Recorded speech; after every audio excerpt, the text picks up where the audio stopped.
Do a little test of the chat. That's popped up okay. Fabulous. Hopefully it's working everywhere. I shall just have a quick check. Please bear with me. It's not a draw. I know it says it's a draw, so if you're joining expecting to see a draw, I'm ever so sorry. It's not a draw. That's the one setting. Yeah, it's on.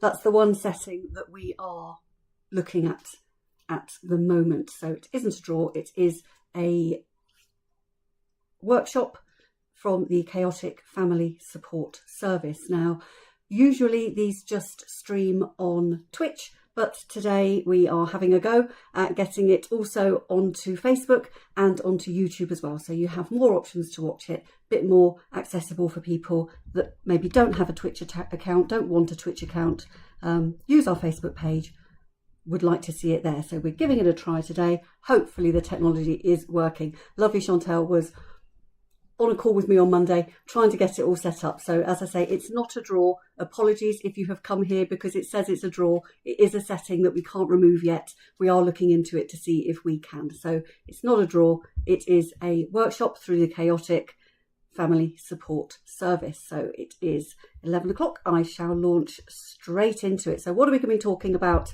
today? We're slowing it down a little bit. Instead of if you've joined one of my sessions before, you might have been exposed to a lot of information and a lot of strategies and a lot of things to do. And there's going to be a lot of that in the session today, but it's a bit of a different perspective. We normally look at our children, we look at what they need, we look at how we can support them. Today, we're turning the attention to you guys, to the parents. We're going to have a look at what we can do to support you when you're feeling overwhelmed. Now, this video will be up on all of our platforms for you to dip into. If you can't stay and watch it now, it will be up here for you to watch later on at a time that suits you better. So please feel free to drop in, drop out as suits your needs. And you are very welcome to pass this on to somebody who you know that needs it. Oh, just had a message. Okay, so for next time, I don't think I can change it on this one because I'm actually going already. We can change it to education apparently. So instead of it saying draw, I think there is a way to change that. So I will do that, make sure I've done that for the next one. So I shall launch straight into it. So we're going to be looking, as I say, at you guys, looking at the parents, how we can support you when you're feeling a bit overwhelmed, when everything's getting on top of you. We know we're all in the middle of the summer holidays. We know it's all a bit chaotic at home. So hopefully this will help support you through those long summer holiday days. So today we're going to be covering why burnout is different from just being a bit tired. We know what it's like when we haven't had a good night's sleep, we're a little bit tired. We're looking at burnout and how that's different. How the things that you do every day, constantly advocating for your children, all these battles you have to fight with the school, with the GP, with whoever else it is you have to fight for to be heard, and how caring for your children can actually affect your nervous system as parents. And looking at the signs that show you that that overload might be building up. We'll look at what helps you in the moment when you are there, in it, burnt out, can't cope anymore. What could help you and what might support you recovering from those moments. And then looking at a few boundaries and how to ask for some realistic help and where to go to get help, and identifying when extra or urgent support is needed for you. So that's what we're going to be looking at in today's session. So those of you again that have joined my sessions before, be familiar with this slide. Essentially, we all come from different backgrounds, different experiences, different places. Please do be mindful of that in your comments. I love to see your comments, love you to get involved, but please do so respectfully. You always do. I don't know why I even include this slide anymore. You always do look after each other in the comments, and it's lovely, but you are welcome to pass this on to somebody who you know might need it. I know that we have the different elements of the community here. If you're aware of a parent that you think this might be helpful for, please do feel free to pass it on to them, and please do get involved. Love to see your experiences in the comments.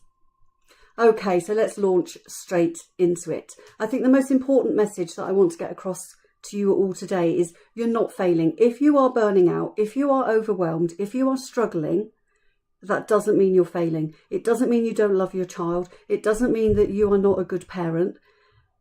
Burnout is what happens when too much is on you for too long. You have too much responsibility. You have so much uncertainty because you don't know what's going to happen and nobody will give you clear answers or time frames. And when you have to be that hyper vigilant, you have to be so aware of where they are, so aware of what is happening all the time around you. You're constantly on guard. You're constantly on watch. And when that goes on for too long, you will burn out. And if that happens, that genuine recovery, so you have a good night's sleep and you think, yeah, I'm going to wake up tomorrow feeling great. You don't. That recovery stays out of your reach. You're not able to recover because you've just got too much on you. It is. You're absolutely right. I can see into the comments, and it's lovely to see you all in here. It's good because I've not been able to see the chat for the last few weeks. As I say, Chantel is an absolute wizardess. She has swooped in and set it all up for me, and it's now working. So that's wonderful. It is. It is a natural human response to being on guard, too much responsibility, too much on you for too long. You're struggling also. Okay, going through a cancer scan. Sorry that's happening, Emma Louise, and I hope everything does work out positively for you. But we're here. We're here in the meantime if there's anything we can do to help you.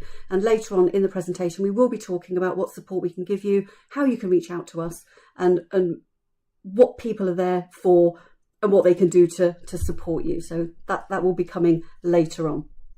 As I say, please do feel free to dip in and out of the slides as you need to. It will be up on all our platforms, hopefully for a while. So you'll be able to watch it. If you can't stay for the full hour, you'll be able to dip in later on if you need to. Okay, so the difference between being burnt out and being tired. Now, I don't want to minimise tiredness because when we're tired, we all know we struggle. Tiredness is a thing. Tiredness is important to look after yourself when you're feeling tired as well.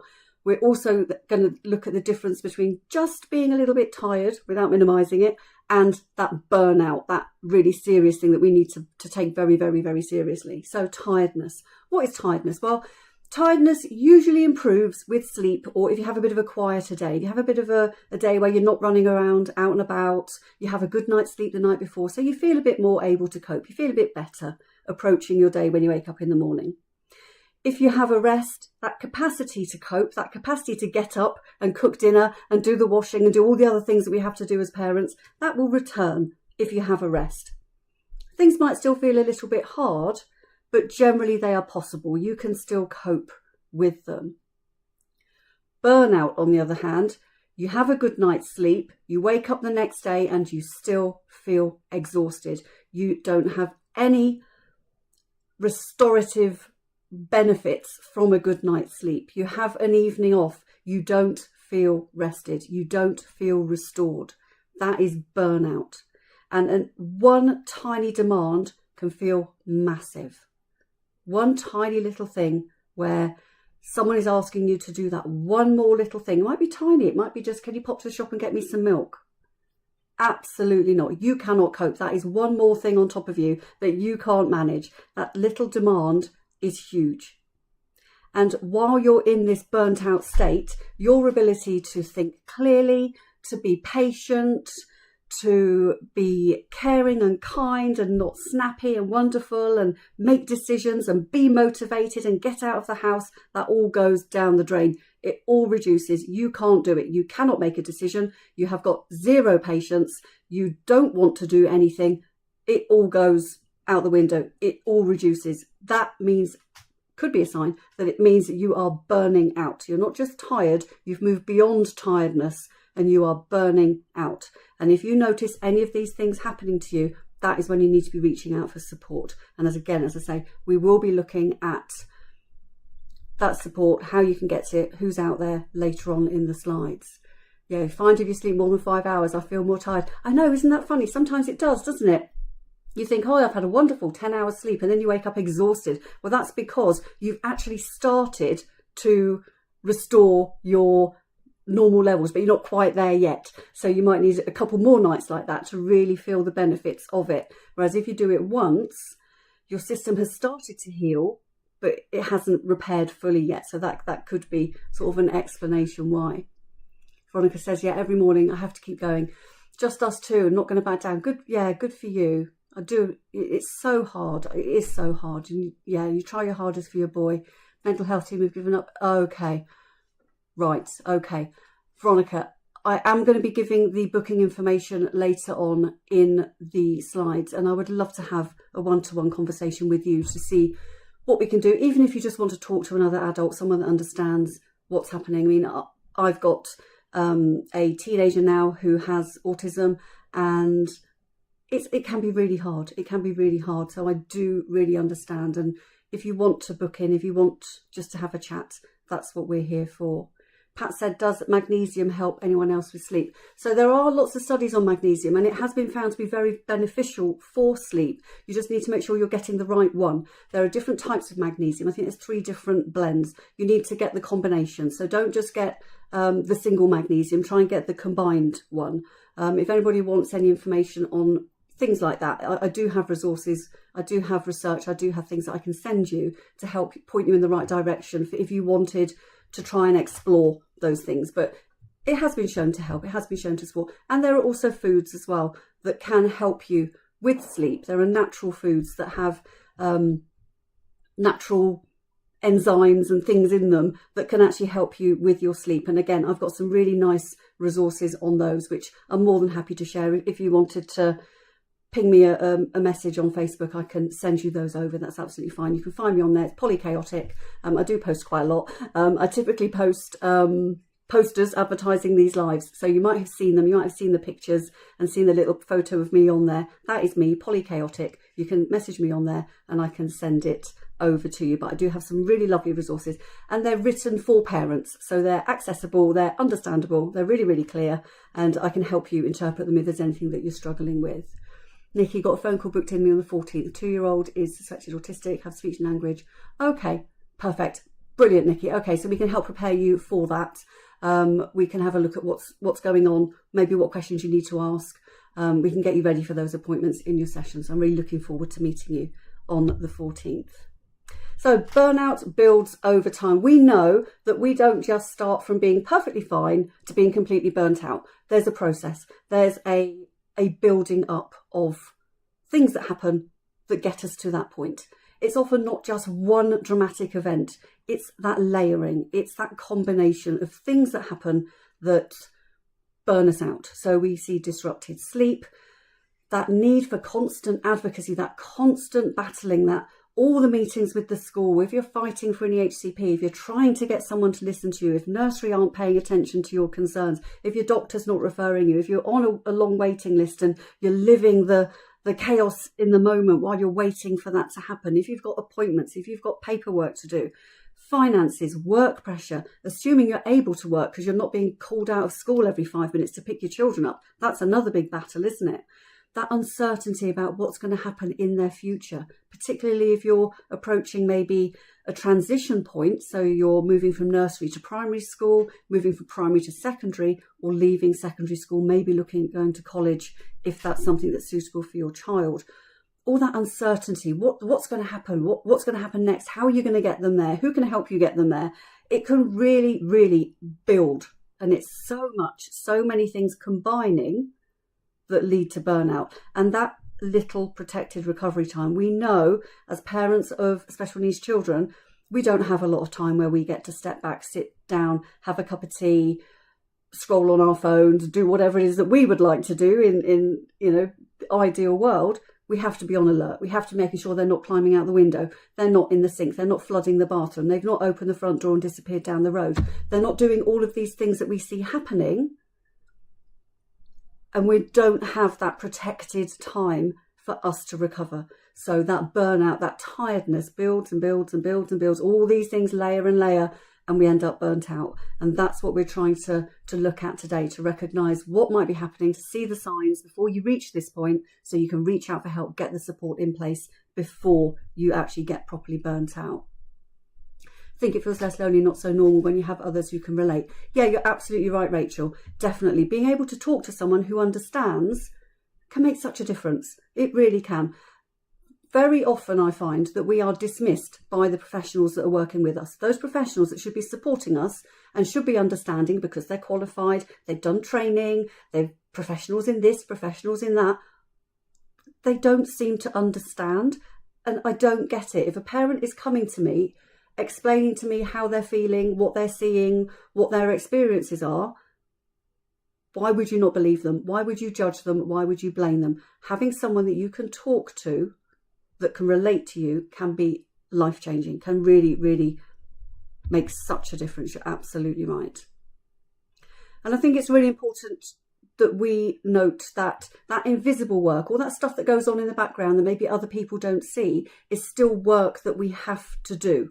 It's still work that has to be done. We have to remember the appointments. We have to remember all the details, all the information. We have to anticipate the triggers so that we can work around them, so that hopefully we're not going to have a big meltdown because we've asked them to put the wrong pair of socks on today.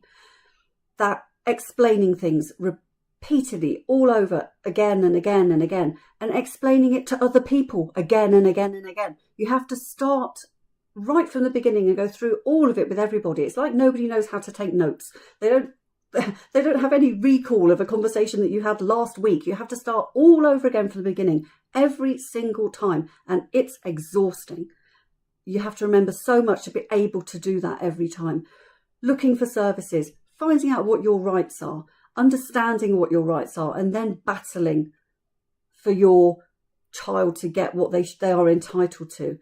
And all while that's happening on, you are existing in your day-to-day life. You're managing everybody's emotions. You're managing often your homes. Maybe you are able to go out to work if you're lucky, you're not being called into school every 5 minutes. But there's so much going on. And a task that you're doing, a thing that you're doing, doesn't have to be seen to use your energy. Keeping that information in your head so you can tell the next person that you talk to isn't something that's visible. It's not a notebook on the side or a folder full of papers. It's in your head, and you have to hold it there. You have to remember it. You have to be able to regurgitate it at any point. And you're absolutely right, Ingrid. It is exhausting, and it uses your energy, and you only have so much. You know, I like to think of ourselves as a battery, and it's an image I've used when I've talked about children and they're like social, emotional batteries, how much they can cope with during the day. Well, it's the same for us as parents. We wake up in the morning and we have a certain amount of charge in our battery, and everything we do through the day runs that charge out. And if we're not having time to rest, we're not recharging it, and we're waking up the next day and our battery starts on half. And you can see instantly that you're not going to cope well that day because you don't have the resources to be able to continue, to be able to move forward, to be able to do all these things that you would love to be able to do for your children and yourself, because your battery is so low, your energy is so drained. And that mental load keeps your nervous system working even when you look like you're sitting down. Because how often have you received an email, for example, from somebody, maybe from school, and instantly you tighten up, your shoulders are up around your ears, you're so tense, that knot in your stomach, that sick feeling. Oh God, you see school number flashing up on your phone when it's ringing. That feeling, that's your nervous system responding, your nervous system working, even when you were sat there quite calmly. Maybe you were lucky, maybe having a cup of tea, and you see that number flash up on your phone. Instant whoomp, you are so tense. That's a sign that you are constantly on edge. You are constantly working in the background to sort of continue with your everyday life. There's a couple of comments I just want to have a quick look at before I move on. Her daughter at 23 weeks, 5 days. Okay. Oh, she was very tiny. She's 4. Oh. Can't walk or talk or eat. Yeah, but she's amazing. Yeah, thank your lucky star, she's here. Okay, so she's got lots of appointments. So you have got a lot that you have to manage. The sleep monitors. It will be exhausting because you are awake, you are asleep with one ear open all the time. So you never shut down. You never completely, totally shut down. And that will be exhausting. You're not getting full, deep, restorative sleep at all. Rachel's son's 15, school stress you out. Oh, schools. Special school, but he barely attends. Okay, so he's on a reduced timetable. Right, so they're struggling to meet his needs as well. Brilliant. So you've got a social worker. Oh, wonderful. It's good when you hear that social workers are actually being useful. Not all of them are. And it's great that she's helping. But I understand that comment. She's made progress because of who she is. They've believed her. They haven't believed you. Yeah. I hear the frustration there. And I feel that as well. Also on oxygen. Okay. So you've got a lot to be managing. Okay, so how the nervous system protects you. Now, you might be aware of these. They are trauma responses. They are responses to things that happen. But don't get bogged down in the word trauma. We're looking at them in the sense of how your nervous system, how your internal systems are protecting you from burning out from day-to-day life. So you might have heard of some of these. You've got fight or flight, freeze, and then the new one they've introduced is fawn. Fight, flight, freeze, or fawn. Fight, obviously, what it says on the tin. Fighting, you get angry, you get snappy, you might be shouting back, you might feel the need to win all the time, you might be showing some controlling behaviours because you're just trying to manage. If I can overpower this, if I can manage this, if I fight back hard enough, then I'm safe. That is the message that where that is coming from. Another response we see is flight. That is essentially getting away from it, escaping that threat. You will see this through anxiety, through restlessness, through that constant looking busy, because if you're really busy doing this, then you can't be doing that. You can forget about that. Trying to avoid things, that difficulty slowing down. You are ready to run all the time. And the belief that's sort of fueling this is that I need to get away to be safe. So we've got fight, you need to overpower it to be safe. Flight, you need to get away to be safe. And then we have freezing. Freezing is quite an interesting one. That's where we kind of shut down, where we may feel very numb. We can't make any decisions. We have that brain fog. You can never remember words. It's like, oh, who was I talking, and it's gone. The words are gone and you know them, but they go. That low energy collapse that we see.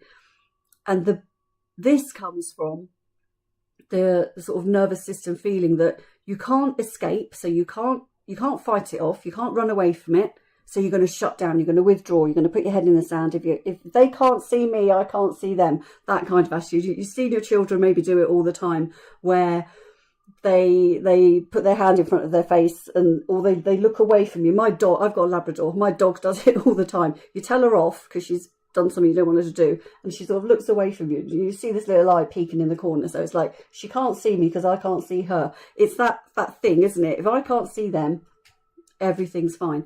But we've got fight, flight, or freeze. The other one is fawning. Now this one, we can sort of link this to masking, because particularly for our children, we see them go to school, everything's fine apparently according to the school, come home and they explode.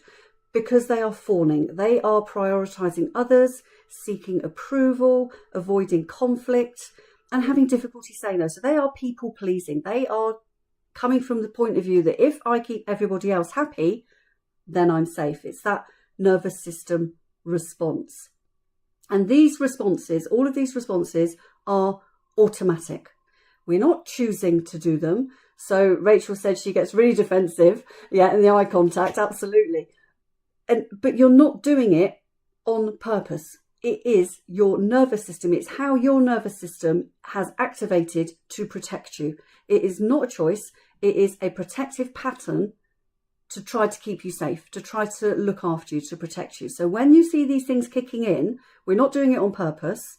We are reacting at a nervous system level. So if you have a child that masks and they're then coming home and exploding, again, it's not a conscious choice. It's not something they're doing to you, deliberately at you. It's because you make them feel safe. This is about safety. It is responses to being burnt out, being overwhelmed, that are keeping you safe, that are protecting you. So if you start to see these patterns, you start to see these things happening, you know your nervous system is being activated. And if your nervous system is being activated on this level, you know that you're going to need to take some action, to put some things in place to protect you, because it means you're struggling. If you're constantly operating on this level, it could mean that you are struggling and maybe need a little bit of support so you don't go into these automatic responses that we see. And it's not the same all of the time. It's really important to note that some days you might cope really well. We have what we called a window of tolerance. And a window of tolerance is that little period of time where everything's all right.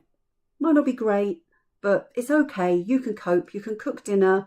You can go to the shop and get the milk. You can do these little jobs. And that will change. That will change through the day, through the week. Changes all the time.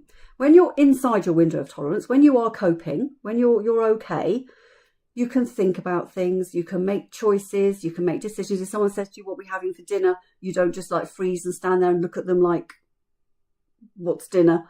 You can think, your executive thinking functions return and you can make decisions, you can answer questions. You can usually manage your feelings. You might get a bit cross at times, but it's within that sort of that normal scale. I use the word normal in little finger quotes, but you know what I mean. It's that scale where we're on our baseline, we're at our coping level. And you're able to connect with other people. That remains possible. That connection with others, those relationships are possible when you're inside your window of tolerance, in your coping zone. When you start to get overwhelmed, overburdened, burnt out, you move from being able to tolerate things to being outside of your window of tolerance. So you can't cope anymore. And when you move outside of that window of tolerance to not being able to cope anymore, those survival responses that we just looked at, that fight, flight, freeze and fawn, they will take over. We will see our ability to talk coherently reduce. We won't be able to answer questions. We won't be able to find the words that we want. Our ability to be flexible, to be able to plan, to be able to do things, to be able to cope with extra demands, all of that will go away. You will feel unsafe. They will feel impossible. That's a sign that you are not functioning, not operating inside your window of tolerance. Your capacity has gone down. Therefore, you need to do something to protect yourself, to get yourself back into that place where you can cope. So it's all things to be looking out for, all things to be aware of. And it's really important that we notice these signs before we crash. So it can be quite a good strategy for parents to make notes. It could be a little in the notes app on your phone. Just make notes of signs that show you when you're struggling, things that you notice about yourself when you're struggling before you crash. Because if you then can start to see those signs, sometimes writing them out can help them become more real for you, can help you be more aware of them, so that if they do start to happen, you notice them and you're then able to take those protective steps of yourself before you hit that crash point. So what sort of things might you be noting down? Well, you might be seeing that you're becoming more reactive or more tearful. So you're getting more snappy, you're getting cross, you're getting tearful easily. You've seen the little kitten advert on the telly and you're in floods of tears. All these things that wouldn't normally bother you, wouldn't normally react to, you see those reactions happening. And if that's happening, it could be a possible early sign that you're starting to get a bit overwhelmed, you're starting not to be able to cope, might be something to be aware of. Forgetting familiar things. Jay's just says that's me every day. Yeah. And it will be. So if that is you every day, then, and you've noticed that, then now is the time to either reach out for some support or put some things in place if you can to support you. And if you're struggling to find places that can support you, again, as we get to the end of the slides, I will be giving you some places that you can go to and where you can go to get some help. Okay, so if that is you every day, you are recognising that, then please do reach out. And as I say, I'll show you later on how you can reach out to us. It could be avoiding messages. How many times have we looked at the phone when it's ringing and turned it over so we can't see it anymore? Avoiding those messages, avoiding making decisions because we just don't have that capacity to cope with making decisions. Someone asks you if you want this or that for dinner. I don't care. You just tell me what we're having. I cannot choose. I cannot even cope with such a simple demand. Feeling trapped by small requests. Oh, come and visit us on Sunday. Yeah, it seems like quite a little small innocent request. You know that's going to completely tank your Sunday. Your Sunday's going to be a nightmare if you do that. But you feel trapped, you feel obligated by that, what looks like a little simple request. Let's go to the park. Carnage. But you feel like you have to, because it's that expectation on us. But that little request can be too much for us to cope with. Losing interest in things, losing hope in things as well. If you're constantly being told no, nobody's helping you, nobody's supporting you, nobody's listening to you, you're going to lose hope. And if you lose hope, that can really crush you. You know, you can lose interest in everything at that point. You might also see physical symptoms. You might see that physical tension, your shoulders up round your ears, your jaw's really tight, your hands are always clenched by your sides, the back of your neck is hurting, you've got headaches, you've got stomach aches, upset stomachs, all these things happening. If those are signs for you that you are becoming overwhelmed, that you are going to crash, you're going to go into that state where you just cannot cope anymore, you can't function, you need to put those protective things in place.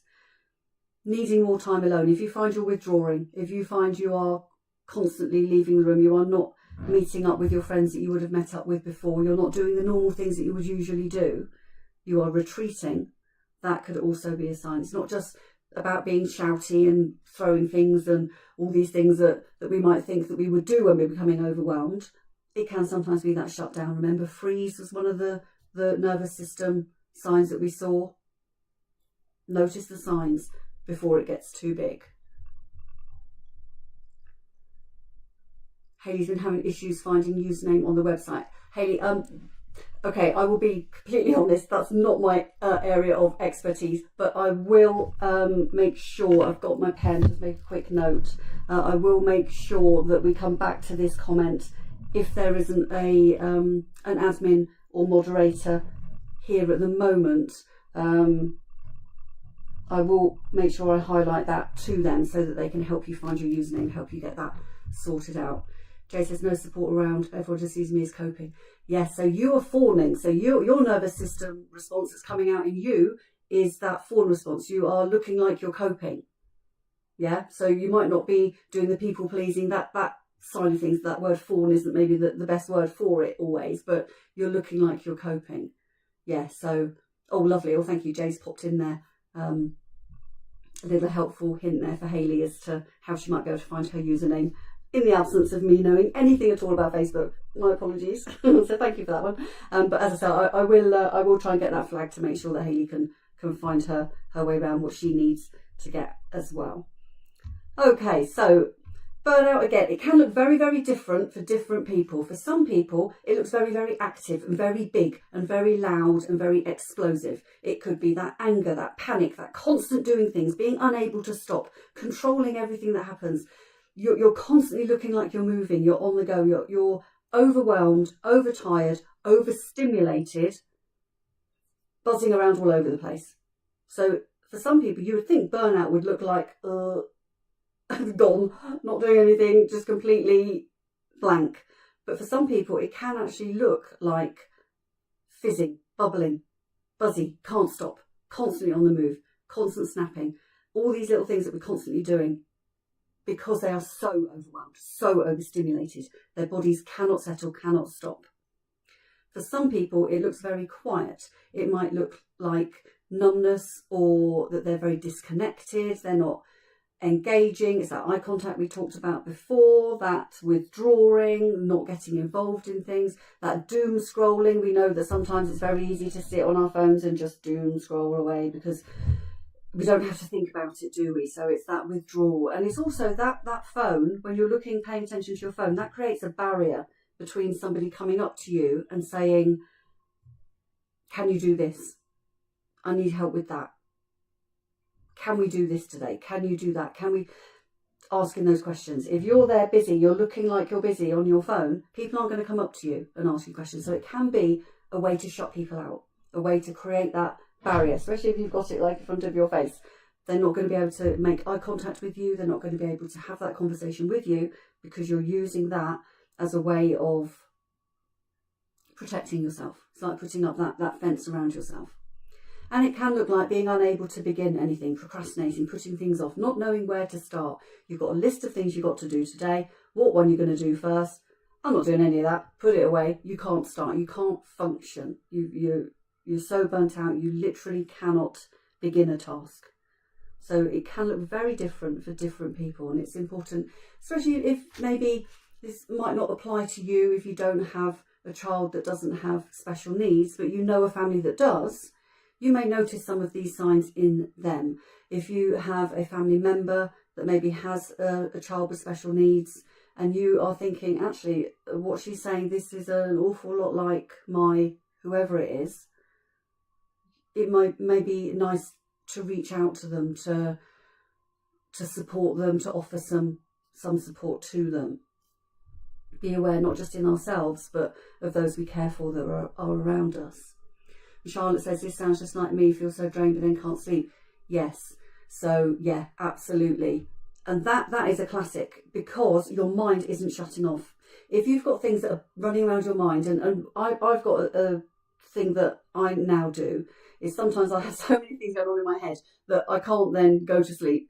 And what I find I do is I've got a little notebook by my bed. So I get my notebook and I write them down, because that way I haven't forgotten them. They're safe, they're there, they're taken out of my head onto the paper. I can go to sleep. Sometimes it's that constant thinking, that constant, oh, I mustn't forget to do that. I've got to do that tomorrow. This is what's going to happen. And sometimes just writing it down or making notes can remove it enough to help you to settle off to sleep. Jay's got 3 with SEN needs, maybe a 4th. Okay, so you've got a lot going on. And Chloe, story of my life, like I've been in burnout for 2 years. No one's listening to you. Okay, Chloe, again, if I will be looking at how to make an appointment shortly. If you would like to make an appointment to talk about that, how we can get people to listen to you, please do reach out. And Louise noticed burnout after these 17 years. 6 SEN children. Wow, it's taken you 17 years to reach burnout. You've done really well. I would have been there after 2 weeks. So well done you. Yeah, I mean, obviously I'm being flippant there, but that's serious. If you're feeling burnt out, if you're struggling, I will be showing you later on how to get some support, where to go, and what we can do to hopefully help you. And we also know that neurodiversity can be generational. It can be inherited. And if we have neurodivergent children, we may also have some level of neurodivergency as parents as well. And that can add an extra burden on top as well. Or it may not be a neurodivergence, it may be something physical that parents are dealing with that can add an extra burden on top. And that can be intensified by sensory overload. So if you are, as a parent, you have autism, you might have sensory overload issues. You might struggle with executive function demands. So people constantly asking a lot of you, fill out this form, fill out this, do that. That's a lot to cope with when you're trying to manage and parent a special needs child in the first place. But if you've got things happening for yourself as well, that can make it even harder. You may well be moving into masking in meetings. It might not just be your child that's masking at school. You might be doing it too. And that's a perfectly acceptable thing to see. We know why it happens. We know that children mask because they want to appear that normal again. Here it comes again. But that's why, that they want to appear the same as everybody around them. So we mask.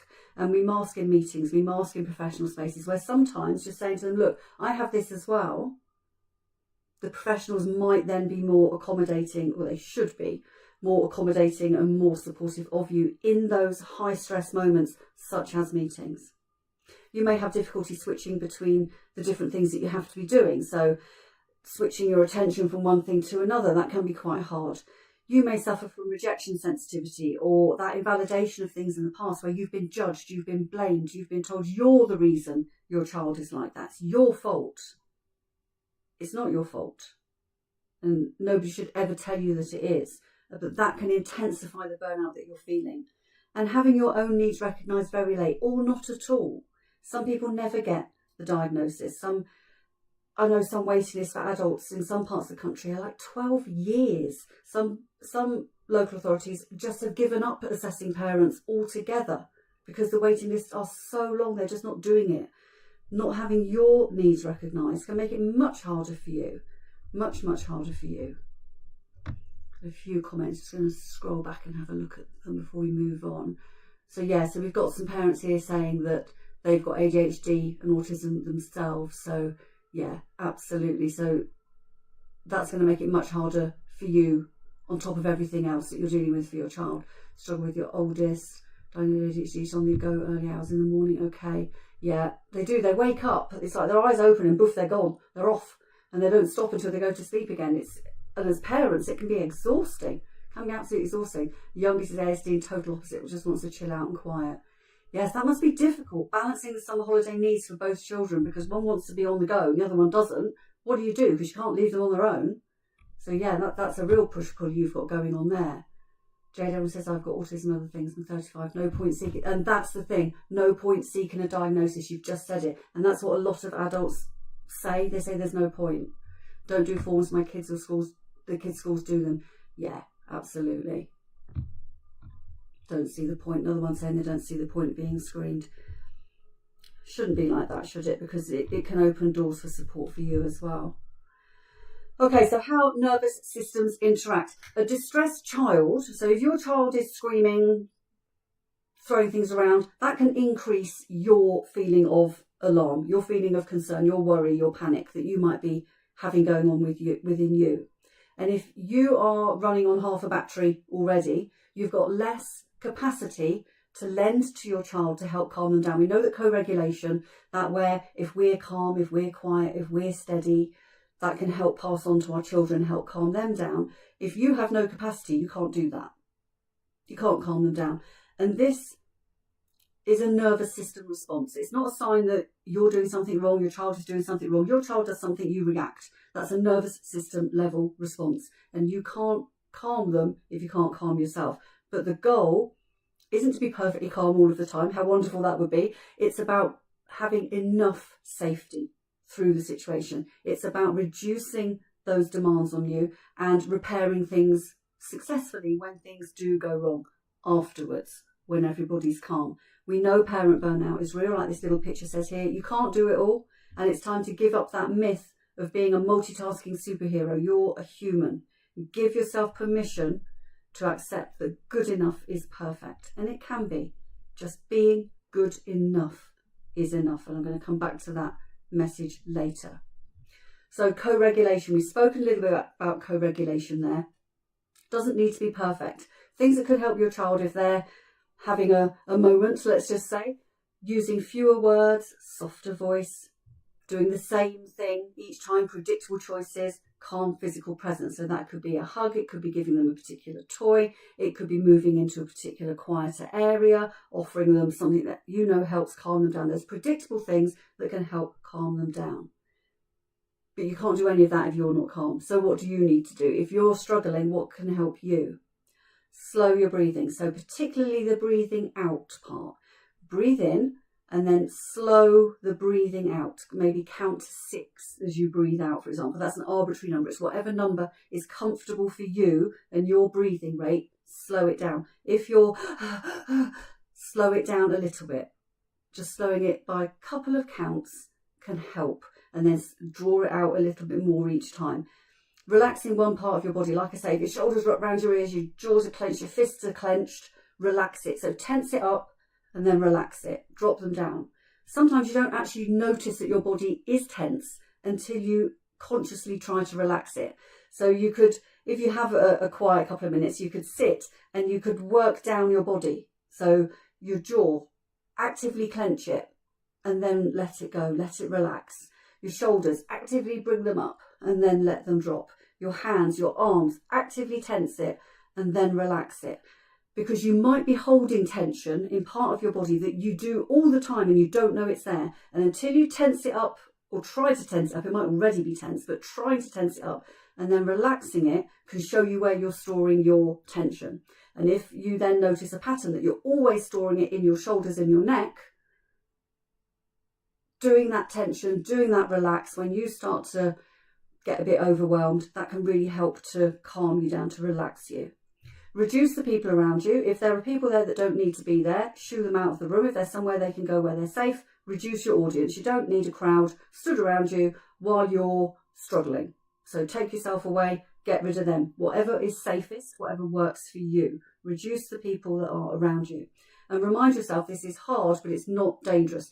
You might be feeling a bit panicky, you might be feeling a bit stressed, and it's hard. It is hard to get through, but ultimately it's not dangerous in that moment. But you do need to slow down, calm down, regulate yourself. So what can you do when you are overloaded? If you've reached the point where you recognise a lot of these things happening, you're feeling overloaded now, what can you do? First thing to do is pause. Just think 3 things. Is everyone safe? Yeah, they're all safe. No one's in any risk of being injured. What can wait? If the answer to that is no, obviously you'd need to put safety measures in place. You'd need to take those steps to protect people. Ask yourself what can wait. So if you've got a big long list of things you were going to do today, what on that list can wait? Well, you don't really need to clean the toilet. That can wait till tomorrow. You don't really need to do that bit of ironing. That can wait. Or actually, does it really need ironing at all? No, stick it on a hanger, put it in the wardrobe. If it doesn't really need doing, don't do it. And what is the smallest next step that you can do? If that is just get a glass of water, that's what you do next. Take that pause, take that moment to just look at what's happening, look at what needs to be binned, and look what you can do.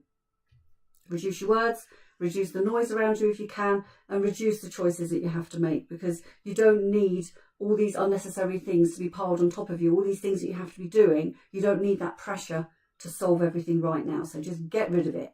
If you don't have to do it, don't do it. If you're overloaded, step back. Don't do it. Just stop. And there's this thing that you might have heard of called micro rest. Sounds a bit weird, but I'll explain what it is. Micro rest is those little tiny moments of recovery. That whilst it would be lovely, it doesn't have to be a full-on spa day or a completely free weekend with no children. Okay? We can rest, we can recover in smaller bites, but we need to try and build them into our schedule. It could be that you're sitting in silence for 2 minutes. It could be that you have that glass of water before you do the next thing. That unclenching your jaw, unclenching your hands, putting your shoulders down from being around your ears. That relaxation. Stepping outside, getting some fresh air, and crossing one non-essential thing off your list of to-do things for the day. So like I say, if it says on your list you're going to clean the toilet, cross it off, move it to tomorrow, and keep moving it if you have to until it gets to the point where you have to do it. If it's a non-essential job for today, get rid of it. That can all contribute to recovering. Like I say, spa day would be wonderful. We know the reality is it's not always going to happen. So what can we do instead? Reduce decisions before self-care. So this is essentially reflecting back on the previous slide. Get rid of things you don't need to do. Make your life easier to manage. If there's a meal they like, repeat that. Simple. Shopping lists, keep them short. Anything you don't have to do, don't do. Remove those choices. And then, once you've got rid of all those extra bits that you don't really need to do, then you can look at things you can do, self-care things you can do, taking a break, going for a walk, deep breathing, having a shower if you're able to leave the room safely. Write down your thoughts, put some music in your ear, have a little lay down, have a sit down, whatever it is that you need to do, get rid of the decisions, then you can have those self-care moments. And put some boundaries in place, because boundaries will protect your ability to cope with things. If you're working with services, make sure you ask for requests in writing. Don't fire off 15 emails. So maybe make notes of the things you want to say and then send the email tomorrow in one email, rather than sending off 15 because you think, oh, forgot to say that. Oh, meant to say that. Don't do it like that. Just give yourself the time to plan what you want to say first to your services and set a realistic response time. They're not going to reply to you tomorrow. Some do, but very rarely. Give them a couple of weeks to respond. And we can help with this. And again, in a couple of slides' time, I'm going to show you how to book in with us, how you can reach us, how we can help you. So with services, there are things you can do to protect yourself. Have some boundaries in place when you're dealing with them. If it's with other people around you, family members in particular, they can be quite tricky to manage. Sometimes they have a lot of expectations. They want you to come to dinner. They want you to do this. They want you to do that. And sometimes you can't. You don't have any space, any capacity, any ability to do those things. So Simple phrases. No, is the obvious one. Can't do that. I cannot discuss this today. I need practical help, not advice. Or please ask before visiting. So don't just turn up on my doorstep. So there are things that you can say to other people that are making demands of you to help protect you. And boundaries in place can help you with that. And the biggest thing is, not today, that doesn't work for me, no thank you. Make help specific and possible. We all live in this wonderful world where everybody says to us, oh, let me know if you need anything. Well, okay, if someone says that to you, ask for things, because it will either A, call them out for offering to help you when they're not actually intending on helping you, or B, they might well help you, and then you've something else been taken off your plate. So what could you ask for? You could ask for a school run, just one school run, make it easier. Can you pick them up tomorrow? A meal, can they make you a meal so that it's one less thing you have to do? Can they spend 20 minutes with your child so you can have a break? Can they help you make a tricky telephone call to a service or someone that's maybe not supporting you? Can they help you complete a form that you have to do? Can they, even if it's just sitting with you and talking through the sorts of things that you might want to put as your answers? And can they check in with you without trying to solve all your problems all the time? Can they just check in? Can they reach out? Can they say, hi, how are you doing? Are you okay? If someone actually says to you, oh, let me know if you need anything, bite, take them up on it and see what happens, because it could well start a pattern of support that wasn't there before that can make such a difference. Okay, so we've had a hard moment for us, for our child, for whoever. After that moment, when things have calmed down, when it's settled, name what happened. Take responsibility for your part. So if you ended up shouting and screaming and whatever, take responsibility for that. Reassure the child, the relationship, rebuild those bonds, and try not to pass your guilt on, because you're going to be feeling guilty. It's natural. Try not to pass that on. You can just simply say something like, look, I was overwhelmed. I spoke too sharply. That was not your fault and I'm sorry. We're okay. Being able to apologise as a parent teaches our children that it's okay to apologise as well if they do something wrong. It's modelling, isn't it? It shows them. Lovely little graphic here, and obviously this applies to anybody. It's a mother, but it could be a father as well. But it says, your children don't need a mother who never loses her patience. They need one who knows how to repair. And I think that is more important. We can all lose our patience with our children. We know it happens. It's how we deal with it afterwards that is so important. So it's speaking those words, saying those words, I'm sorry, we're okay. And just explaining that you recognise that things didn't go the way you wanted them to can be really, really important. So moving from guilt. Now, I know earlier on in the chat there were a couple of comments about people feeling guilty about situations, feeling guilty about not doing things, feeling guilty about how you maybe have snapped at your children. And we all have guilt. It's like our children are born and that guilt switch flicks on, doesn't it? And it says to us, you should be coping better than that. Other parents manage, and sitting down having a cup of tea, you're so selfish. What are you doing? Get up and take your children out. Have a wonderful holiday. That all comes from a place of guilt. Compassion comes from a different place, and it asks you, what have you been carrying? What have you been struggling with for too long? What support is missing for me to be able to cope better? What do I need? And what can be made smaller today? What can be removed from my to-do list to make today easier? Be compassionate. You always show compassion to each other. You are so supportive. And some of the chat I've seen here today, you are so kind with each other. You are so compassionate, so caring, and you don't show that to yourself. So start showing that to yourself, because showing yourself kindness, like this little graphic says here, showing yourself kindness, compassion, empathy and grace is not only in your own best interest, but it models for our children how they should treat themselves. It's a win-win. Compassion starts with yourself. Try showing yourself that same care, that same kindness that you show to other people all of the time. And I see you on Facebook, I see you in the comments, I see you doing it all the time, supporting other people, being kind, being caring, being compassionate. Well, do that for yourself as well.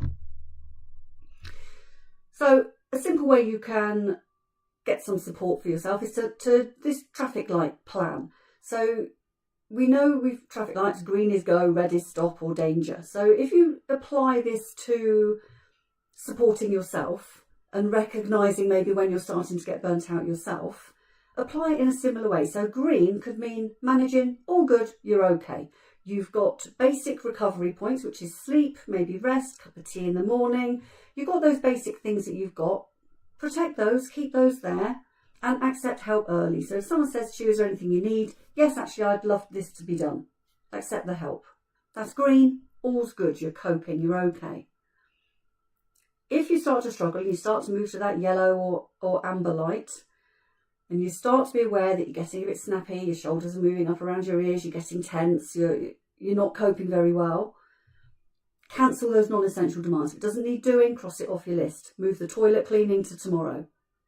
Talk to one trusted person. If you've got someone you can reach out to, talk to them. Say, I'm struggling at the moment, I could do with half an hour, I could do with this or whatever. Reach out to someone, tell them that you're struggling.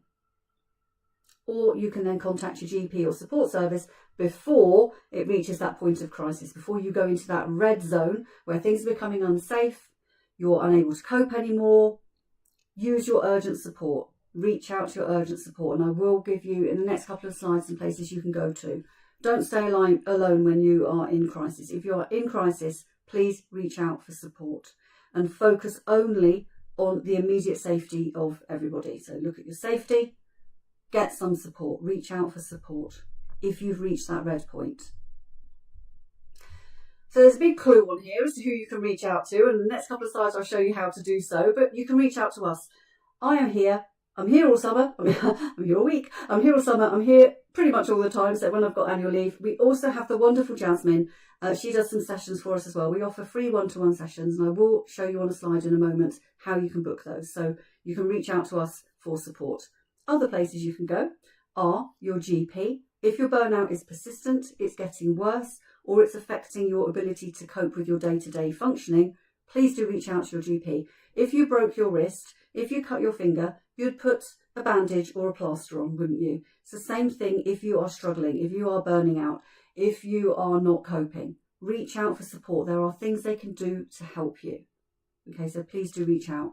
If you need urgent mental health help, call NHS 111 and select the mental health option immediately.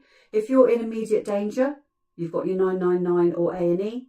You've got Samaritans on 116123 and Shout on 85258. All of those places you can go to. And as I say, this presentation will be up on our platform for a while, so you'll be able to rummage back through, find it. If you need these numbers again, they will be there for you to access on our Facebook, Twitch, and should be YouTube as well. Hopefully I'm on all three. So you'll be able to dip back in and find these numbers if you need them, or a quick Google will help you find them as well. We talk about support, things we can do. Well, something you can do is our gentle 7-day reset. If the things we've gone over today has helped you recognise that you're carrying too much, you maybe think, oh, she's describing me on this slide. You could choose one or two of these things from this list over the next week.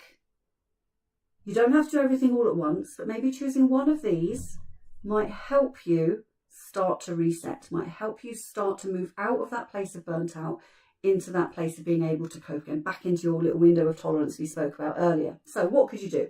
You could remove one non-essential demand. You could tell one person how you're really feeling. Be honest with them.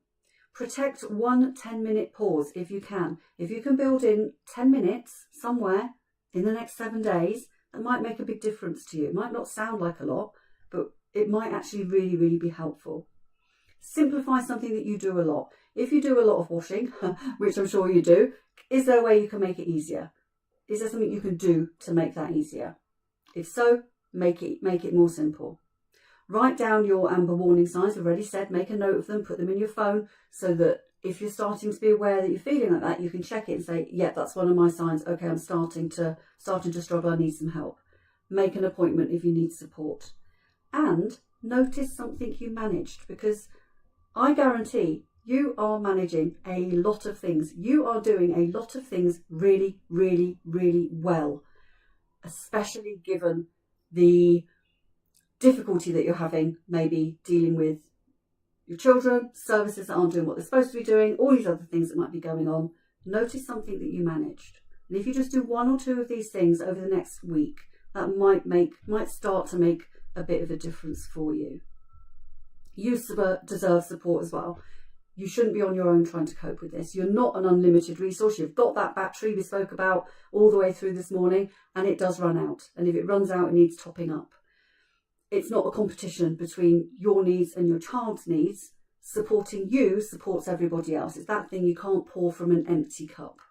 You need to be looking after yourself to be able to look after others. It's if you're on an aeroplane and the oxygen masks fall down, they always tell you put yours on first before you help the person next to you, because obviously you're no good if you're unconscious because you haven't got your mask on, you can't breathe. So it's the same principle. Supporting you lets you support others. And recovery isn't going to be a wonderful upwards curve. You're going to have blips. You're going to have those moments where things don't work out quite as you would like them to. But good enough is enough, okay? Good enough is enough. And just try and hold on to that message, because if you're doing good enough, if your children are getting up, you're feeding them, they're surviving the day, you're all surviving the day, and then they will go to bed at night, that's enough. That's enough. You've survived. You've got through another day of the summer, and summers are hard. Okay, so booking. How can you get support through Chaotic? Well, obviously I'm on the main Chaotic page. We do have another page that you might not be aware of, but we have another page for our special needs SEND and ADHD parents, and they're probably quite familiar with this system because we do talk about it over there a bit. You might not have met it on this page, but we do have a SEN support service where we offer free one-to-one appointments. So you go onto our website, you click the SEND Resource Hub, then find SEND Support Service, and up pops a little calendar where you can book yourself in for a support session. They unlock every day 2 weeks in advance. So if you go on there and there's nothing showing for the moment, check back later because something probably will have unlocked. As I say, several appointments unlock every day.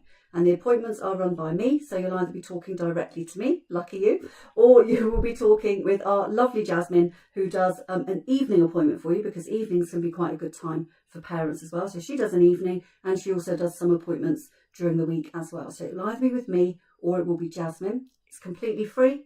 The information is confidential. And we'll talk to you about what's going on, what we can do to help, and we'll help you navigate those systems that maybe aren't working very well for you. So you go to our website, chaotic.co.uk, find the bit that says SEND Resource Hub. You might see my big pink arrow scrolling around it at the moment. SEND Resource Hub, SEND Support Service. So that's where the booking page is. If you're on a mobile device, you find your 3 lines in the top corner. Click that, the drop down box will come down and it will be the same. SEND Resource Hub, you're looking for SEND Support Service. If you can't find it, you're really struggling, we do have an emergency booking system, or we do have another email that you can send a message and say, look, I want an appointment with Polly, I can't find where the page is, and we'll send you the link so you can get booked in. If it's an emergency, we can sometimes get an emergency appointment as well if we have the capacity, but that's just a quick email to our community@chaotic.co.uk email. If you just say you're looking for an appointment with Polly, be passed on to me, I can get you booked in. Okay, so that's how you can access our booking system. Please use the appointments, please use them. We've had some great outcomes. We've had EHCP decisions overturned, we've had tribunals won, we've had school places awarded when we thought we were never going to get there. So please do reach out. We would love to help you if there are things that you are struggling with. So please do feel free to pass this video on to anybody that you think might benefit from it. We are here. It's what we do. Please reach out. Okay, our next live, because I am aware I overrun. Those of you that have been in my sessions before know I always do. I always overrun by about 5 minutes. I should really put on them 11 o'clock till 12:05 because it always runs to 12:05. But our next live.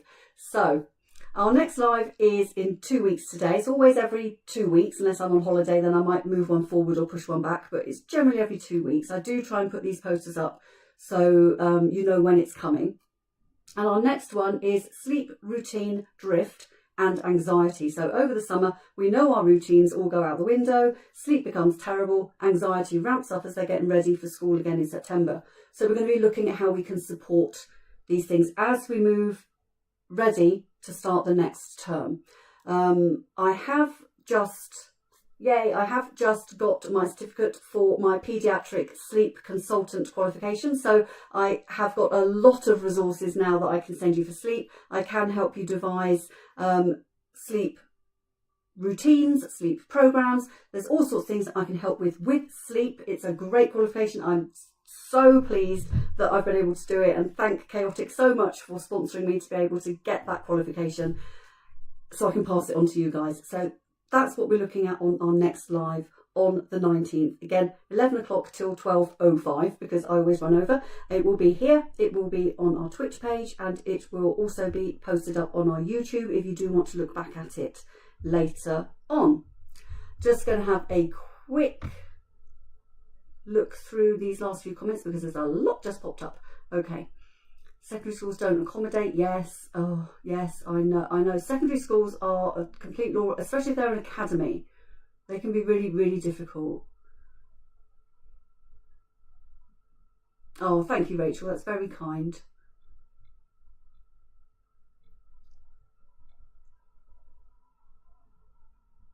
Perfect. Please do book in. Oh, wonderful, Louise. Be great to see you back again next time. Okay, so we are going to wrap up our support session today. As I say, it will be up on our platforms. If there's anyone that you know could benefit from it, or if you think that this makes you think of anybody else that you know, please do reach out to them. Please do be aware of what they may be going through and what might help them. But thank you so much for joining our stream today, and I look forward to seeing you all on our next one, where we're talking about sleep, that drift from routine, and anxiety about going back to school in September. So thank you very much for joining, and I look forward to seeing you